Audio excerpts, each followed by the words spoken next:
Hello, my name is Rachel with Guru Dental, and in this tutorial video I'm going to show you how the Guru Teach software integrates with Dentrix and Dexis. Now you can see that I have a patient chart opened up in Dentrix, and I have the integration between Dentrix and Dexis where I can see the x-ray images down here at the bottom of the screen. So I have two places I can access Guru from this screen. The first is this G icon up here at the top. If I just want to see if this patient has any history in Guru, I can click on this and it will open up this patient in Guru. So you can see their name up here at the top.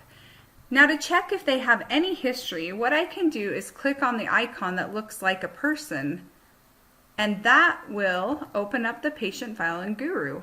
And then I can click on either the health history right here or the presentation history, these tabs right here at the bottom, and it will tell me if they have any history in Guru Teach software.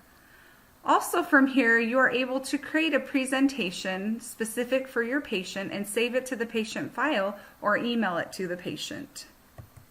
Now the second thing you can do in the patient chart in Dentrix if you are a Dexis user is go to the images down here at the bottom, and you can select a few images that you want to use. So when you click on them, they are highlighted yellow. And if you click on this G icon right here, it opens up the patient, so their name is right here at the top. And then you can see here are the three images that I have selected. It is always going to give you a generic number right here, or it'll say this. You can always go ahead and delete that, and you can name it a tooth number, or you can name it the patient name, whatever would like the best, just like that.